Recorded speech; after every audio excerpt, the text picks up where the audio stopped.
Well, it is the 25th of July.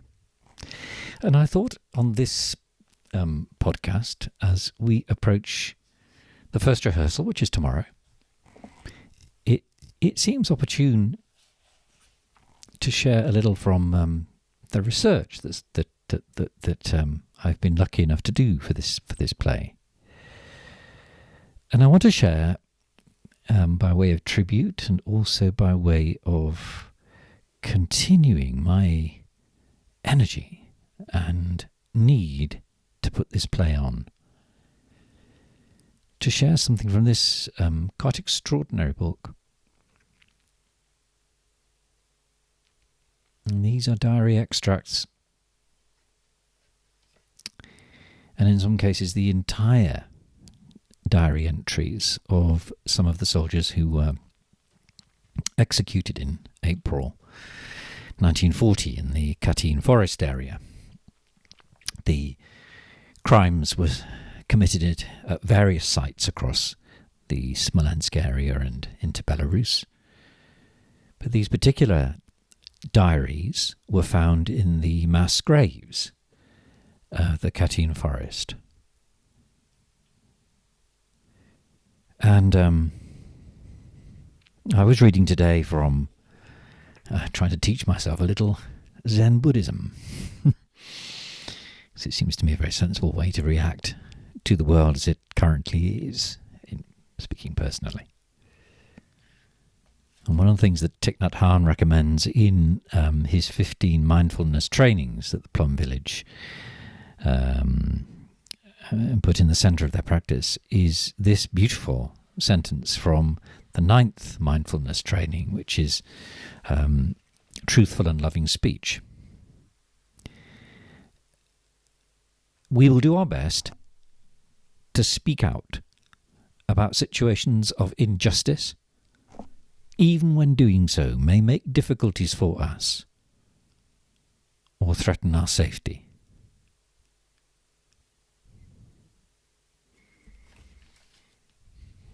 And this extract, as deeply sad as it is, he is the writer, Waclaw Kruk, was born in 1906 as a lieutenant in the Polish Army Reserves, as indeed my grandfather was.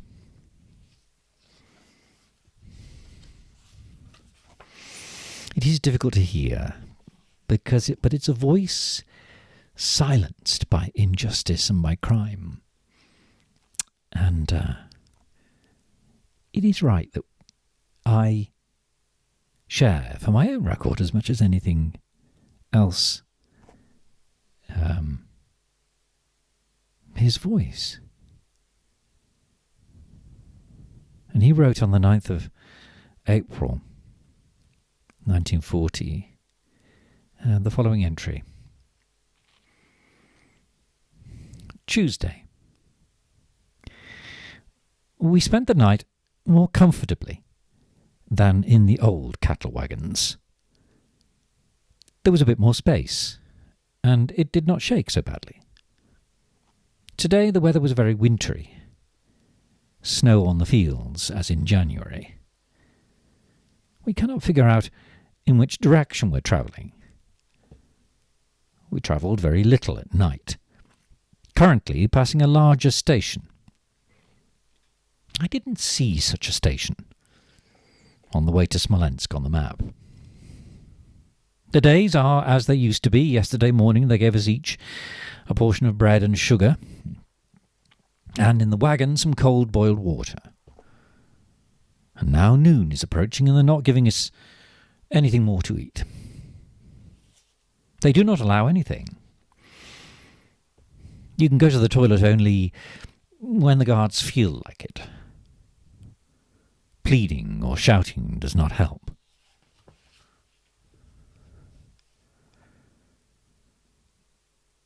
I feared for my friends, because it was rumoured that they were being searched. They took my knife. The time is 14:30. we are approaching Smolensk. For the moment, we're halted at the freight station. It's similar to the majority of stations in most young Russian towns. A giant station. The track from the freight station stretches for several kilometres. We're in Smolensk. It's evening. We passed Smolensk and got to Gniezdovo station. It looks as if we're going to get out here because there are many military people around. In any case, they've literally not given us anything to eat. Since yesterday's breakfast, we're living on a portion of bread and a modest portion of water.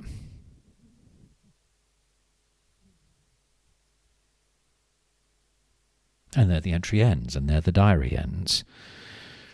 Gniezdovo was the end of the line for many prisoners, and they were taken up into the forest in many of them in coaches with sealed and blacked out windows up into deep into the forest, many of them towards the area of a dacha that was used by the NKVD for summer vacations, ironically. The details of the executions are too harrowing to share tonight.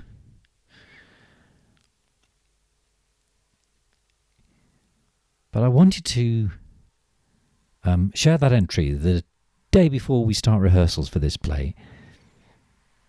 No matter how difficult it might be to put this on for me personally, it is so vitally important, I feel. The voice of this young officer and 22,000 other officers and members of the intelligentsia, mainly army officers, stilled and silenced, are heard. I've heard one tonight, and there he is. His very words, from a mind alive with hope and brotherhood and love for family and devotion to duty and self-sacrifice, embodying the spirit that Thich Nhat Hanh writes about. We will do our best to speak out about situations of injustice, even when doing so may make difficulties for us or threaten our safety.